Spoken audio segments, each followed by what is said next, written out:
What's going on, everybody? In today's video we're going to learn how to make a balanced compost the easy way and the free way.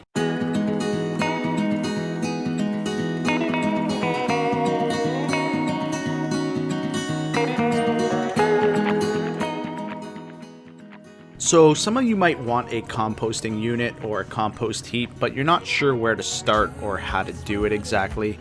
There are several different methods when it comes to composting. I'm just going to talk about the one that I'm utilizing. The method that I'm using involves me putting in nitrogen sources, which is our green sources, whether it's grass clippings or kitchen scraps, and adding a carbon source, which is usually comprised of either sawdust, newspaper, cardboard, or dead leaves. Now, this is a super beginner-friendly method. Like I said, I'm new to this, so we're going to see by next year if we actually successfully created compost or not.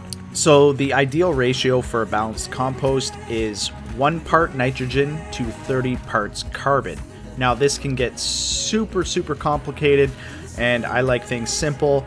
Basically, I watched a video that I will link in the description below if you want to see the science behind it, but certain things have certain value.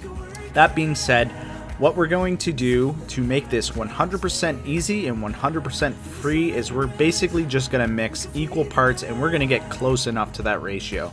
So let's say you put in a handful of grass clippings.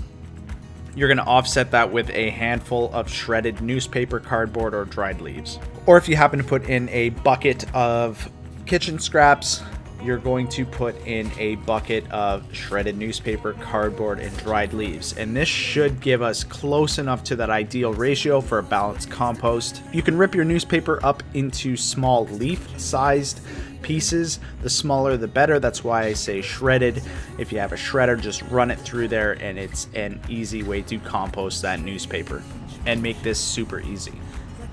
Now, how this becomes free is because everybody basically mows their lawn.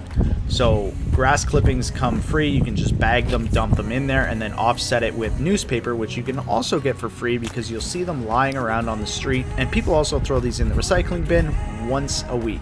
So you could go around, hypothetically, collect people's grass clippings, collect people's newspaper and cardboard and dried leaves in the fall, and essentially have yourself free compost. Now, once I got a substantial layer of nitrogen sources and carbon sources, I come in here with a manure fork and I just turn it a bunch of times, and you'll notice that the soil or the compost in the center of this is actually a dark brown color because the composting is working.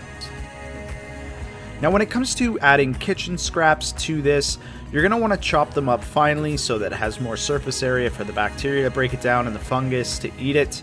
And you're also going to want to use stuff that hasn't been dressed. So I'm talking like, before you dress your salad, the scraps that you get from cutting your peppers and cucumber or peeling your carrots, those kind of scraps are what you want to put in this compost, not the ones that have oils and fats and stuff on them, because that could cause the compost to stink. Now, on that topic, this compost does not smell at all, and it's because I'm not putting any of those fatty products or meat products in here. The closest thing to a meat product I throw in here is eggshells, and again, crunch those up into fine pieces so that there's a lot of surface area, because those things are a little bit slower to break down. That's basically it. To recap, you're going to use grass clippings, newspaper, cardboard, kitchen scrap, and dried leaves to make this balanced compost, and you're just going to put equal parts of each. And as always, you can find the most recent video in the top left, a related video in the bottom left, and the subscribe button on the right hand